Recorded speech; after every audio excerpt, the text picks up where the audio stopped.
Bonjour à tous et bienvenue dans la rétro de l'actu d'octobre 2021 où nous revenons sur l'actualité de ces dernières semaines. Et nous allons ce mois-ci parler de la présidentielle 2022, des dernières annonces liées à la crise sanitaire, de la disparition de Bernard Tapie, de l'ouverture du procès des attentats du 13 novembre 2015 et d'une éruption volcanique en Espagne. Nous sommes à 6 mois jour pour jour avant le premier tour de l'élection présidentielle qui aura lieu le 10 avril prochain, et le favori de tous les sondages reste Emmanuel Macron, même si ce dernier n'est pas encore candidat.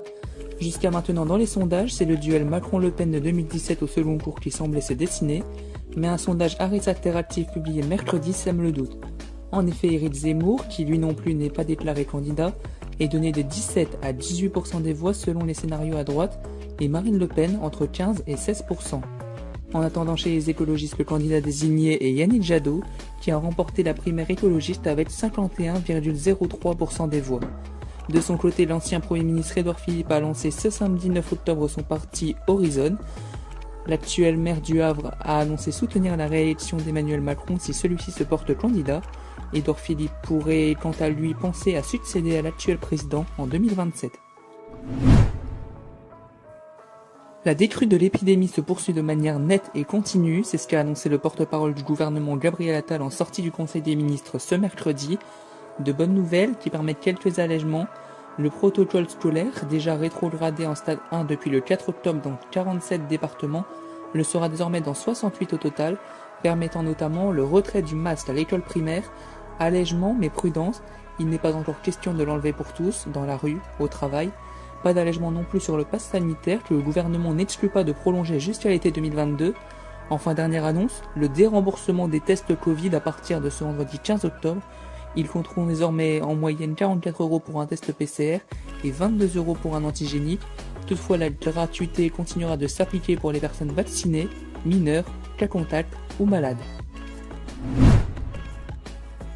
Chanteur, acteur, animateur, homme politique, patron de l'OM, c'est un homme aux 1000 vies qui nous a quittés. Bernard Tapie est décédé dimanche 3 octobre à l'âge de 78 ans après un long combat contre un double cancer.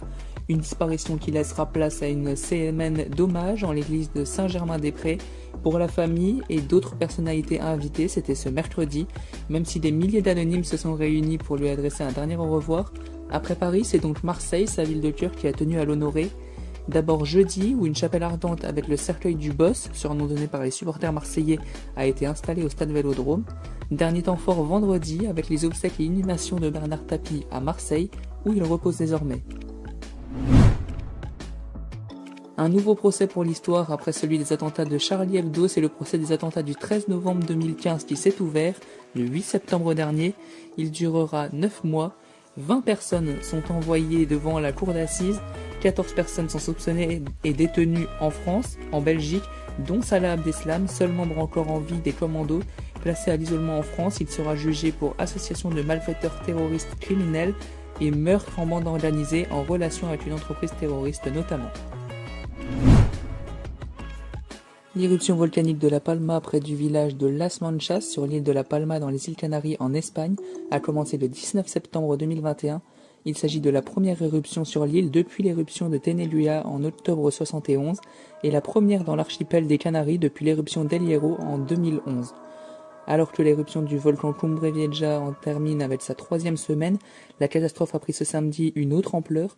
En effet, alors que la coulée de lave touchait principalement l'ouest de La Palma jusqu'à présent, le flanc nord du volcan s'est effondré.